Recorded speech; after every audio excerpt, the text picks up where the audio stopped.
How are you today? Today's Thursday, April 23rd, and I'd like to welcome you to another edition of Hamilton Reads.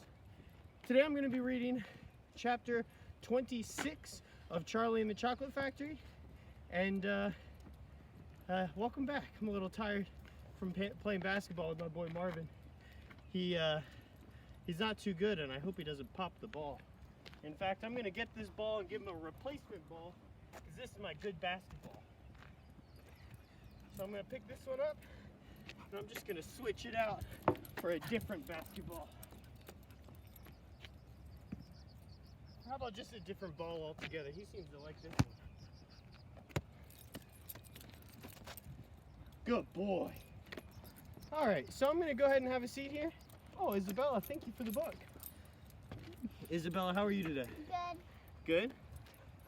So, as I said, today I'm going to be reading chapter 26 of Charlie and the Chocolate Factory. And if you notice, I'm actually at a different place today. Today I am at the YWCA Camp Canadian, which is the summer camp in which I'm the camp director of over the summer.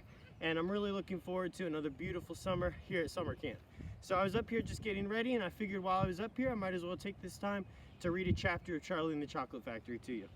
So, chapter 26 is called The Television Chocolate Room.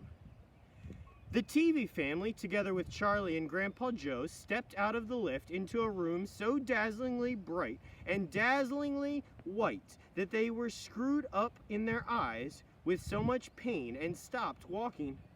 Mr. Wonka handed each of them a pair of dark glasses and said, "Put these on, quick, and don't take them off in here, whatever you do. This light could blind you." As soon as Charlie had his dark glasses on, he was able to look around him in comfort. He saw a long, narrow room. The room was painted white all over. Even the floor was white, and there wasn't a speck of dust anywhere. From the ceiling, huge lamps hung down and bathed the room in a brilliant blue-white light. The room was completely bare except at the far ends. At one of these ends, there was an enormous camera on wheels, and a whole army of Oompa Loompas was clustering around it, oiling its joints and adjusting its knobs and polishing its great glass lens. The Oompa Loompas were all dressed in the most extraordinary way. They were wearing bright red spacesuits, complete with helmets and goggles. At least they looked like spacesuits. And they were working in complete silence. Watching them, Charlie experienced a unique sense of danger. There was something dangerous about this whole business, and the Oompa Loompas knew it. There was no chattering or singing among them here, and they moved about over the huge black camera slowly and carefully in their scarlet spacesuits. At the other end of the room, about 50 paces away from the camera, a single Oompa Loompa, also wearing a spacesuit, was sitting at a black table gazing at the screen of a very large television set. "Here we go," cried Mr. Wonka, hopping up and down with excitement. "This is the testing room for my very latest and greatest invention. Television chocolate." "But what is television chocolate?" asked Mike TV. "Oh, good heavens, child, stop interrupting me," said Mr. Wonka. "It works by television. I don't like television myself. I suppose it's all right in small doses, but children never seem to be able to take it in small doses. They want to sit there all day long staring and staring at the screen." "Well, that's me," said Mike TV. "Shut up," said Mr. TV. "Thank you," said Mr. Wonka. "I shall now tell you how this amazing television set of mine works. But first of all, do you know how ordinary television works? It's very simple. At one end where the picture's being taken, you have a large cine camera, and you start photographing something. The photographs are then split up into millions of tiny little pieces, which are so small that you can't see them. And these little pieces are shot out into the sky by electricity. In the sky, they go whizzing around all over the place until suddenly they hit the antenna on the roof of somebody's house.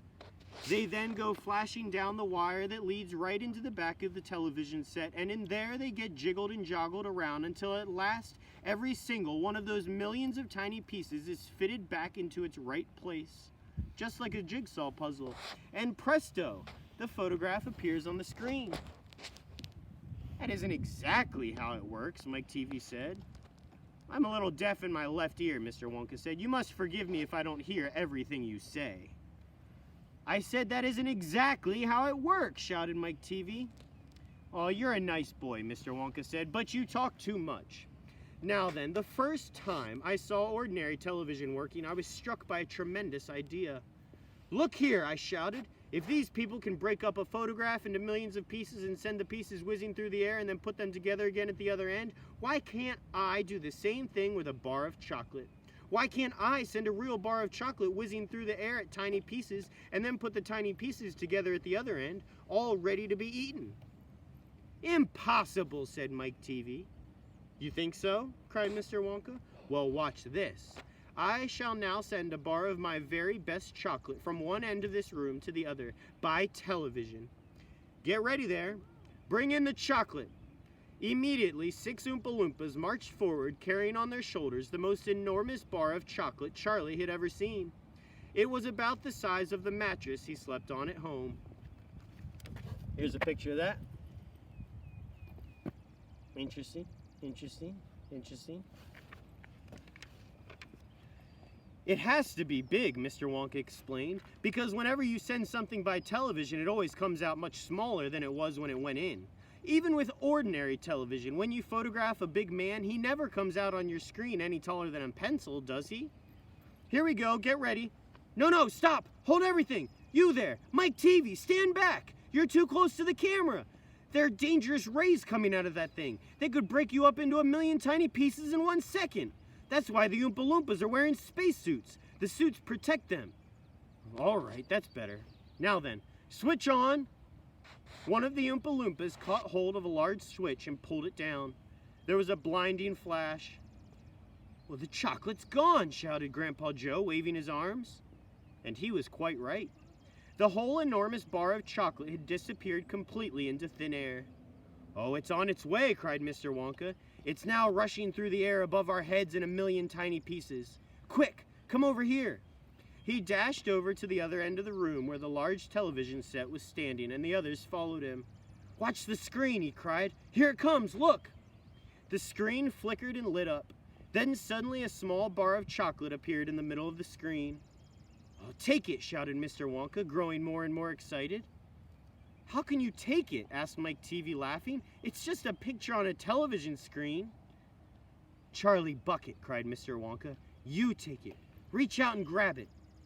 Charlie put out his hand and touched the screen, and suddenly, miraculously, the bar of chocolate came away in his fingers. He was so surprised he nearly dropped it.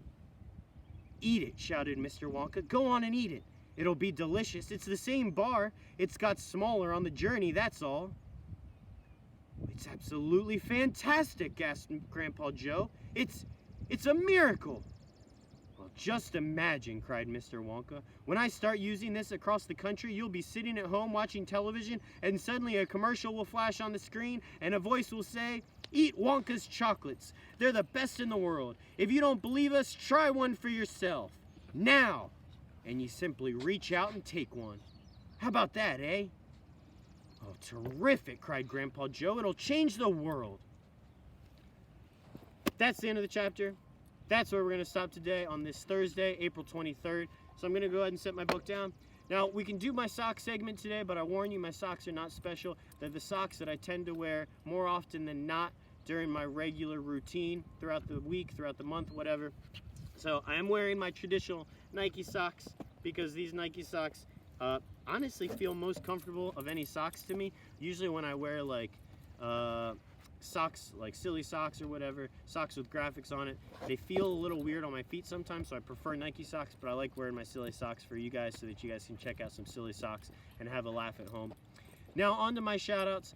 Number one, I would like to shout out to the Michael Jordan documentary. It's called The Last Dance. It's on ESPN. It airs every Sunday night. I've been finding this really, really interesting. So shout out to Michael Jordan, shout out to ESPN and the documentary series, The Last Dance. I've really been enjoying watching that. Shout out to Scottie Pippen. I think Scottie Pippen's probably one of the most underrated NBA basketball players of all time. If you want to argue that with me, we can certainly argue that. I'd also like to shout out to the YWCA. So the YWCA has a summer camp that they do year-round, and this is the facility. It's beautiful. There's basketball courts. We have a garden. We have a pool, a rec hall, We have 250 acres worth of beautiful land. We hike, we fish, we swim, we play basketball, football, all sorts of other games out here, and we really enjoy it. So if you guys are looking for something to do this summer, assuming everything blows over from the coronavirus and COVID-19, if you guys need an opportunity to get outside, the YWCA's Camp Canadian is a great place to do so. So shout out to the YWCA. I'm looking forward to another summer well spent here. So stay tuned for another episode tomorrow, Friday, April 24th, in which we'll dive into chapter 27 of Charlie and the Chocolate Factory.